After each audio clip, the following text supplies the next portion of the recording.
This is Bentayga, and not only is it the fastest SUV ever made, it's probably also the most luxurious and exclusive. It's Bentley's first foray into a world it has never previously set foot, and we're here today in sunny Southern California to take this car to terrains I would never have dreamt of taking a Bentley before. For over a decade, Bentley has changed its image, taking it from its 20th century self, one of creating beautifully crafted cars to be driven in, to making stunning cars you need to drive yourself. The Continental GT set Bentley on this path of creating high-performance, ultra-high luxury cars that feel more aggressive and sporty, and with cars like the EXP10 Speed 6 on the horizon, that trend looks to continue. In 2012 though, Bentley threw us a bit of a curveball at the Geneva Motor Show and unveiled the EXP9F, a concept SUV. To say its reception was mixed would be being kind, but Bentley saw enough potential in the idea to forge ahead, and what we've ended up with is this, the Bentayga. Our first challenge in the Bentayga is winding through these wonderful mountain roads overlooking Palm Springs. And you know, a Bentley is a Bentley. They've put that W12 in here that's got so much torque that the 2,500 kilos that this thing weighs just get thrown around like it's nothing. It would have been very easy for Bentley to create a car that's incredibly capable off-road, but have left us with something that doesn't really scratch all your itches in terms of road driving. In order to make a car soft enough to be able to traverse difficult off-road terrains, you could be left with something that corners horribly at speed. But Bentley has put a 48-volt anti-roll system in this car, which engages the anti-roll system at higher speed to make sure that you can still corner like you can in a Continental GT, stiff and flat. It handles more like a Bentley that I know and love than an SUV. All of the classic Bentley design cues are here and make it instantly recognizable, and somehow all of those stylings stretched over an SUV body work. Don't get me wrong, no one's going to be hanging posters of this on their walls anytime soon, but I think it's a handsome looking ride. It doesn't have the soft, rounded feel of the current Range Rover or Porsche Cayenne. It's actually sharper, a little more chiseled and aggressive.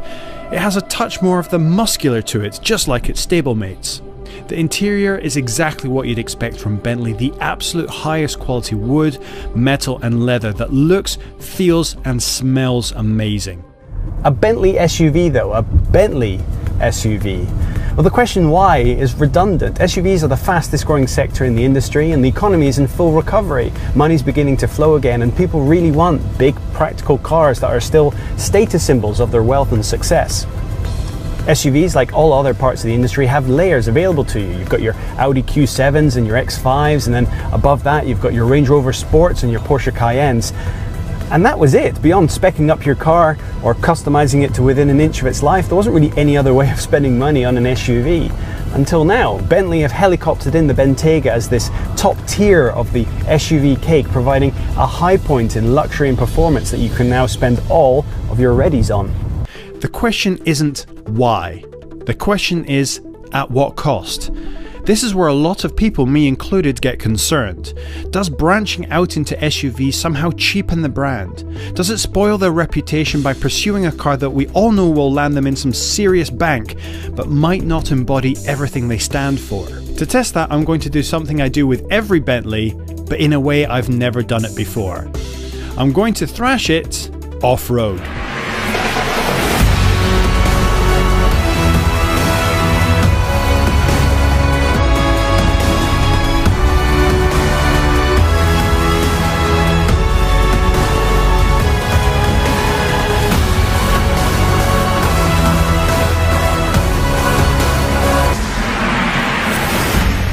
Well, that was my first experience of driving a Bentley off-road, and despite the, slightly raised driving position, from the driver's point of view, you are clearly driving a Bentley. So taking it anywhere that isn't perfect tarmac feels a little bit weird.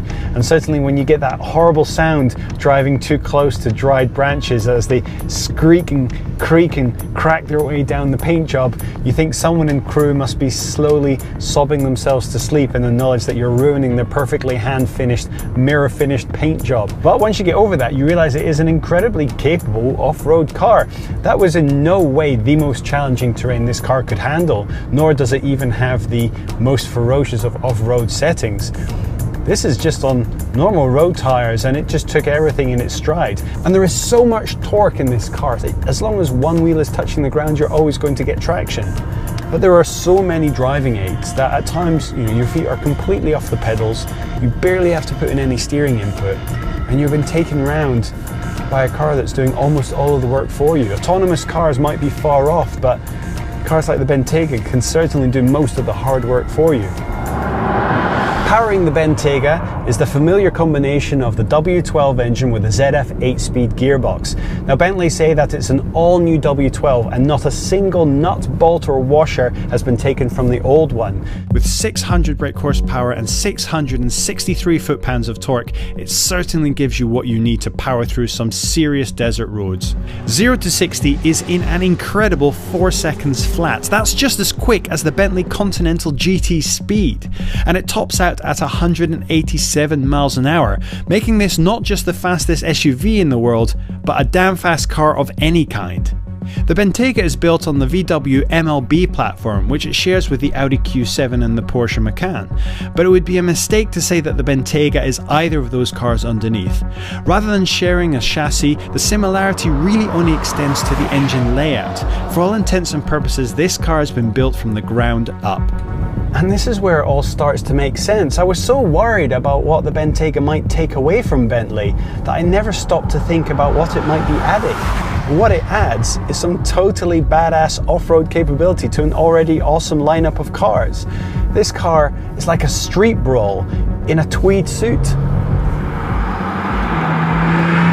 Part of me will never fully be down with Bentley creating an SUV, no matter how good this car is, and I'm sure a lot of you at home will feel exactly the same way. We would prefer them to stick to making the cars that we're really passionate about and we would really want to drive ourselves. But really, that's our hang-up. That's something we need to get over. This car not only represents the largest investment Bentley has ever made in a single project, it's also the safest bet they'll ever make, and its success will underpin the development of some really interesting cars in the future, and for that we should be incredibly grateful. But the Bentayga is more than that. It is truly a magnificent car in its own right.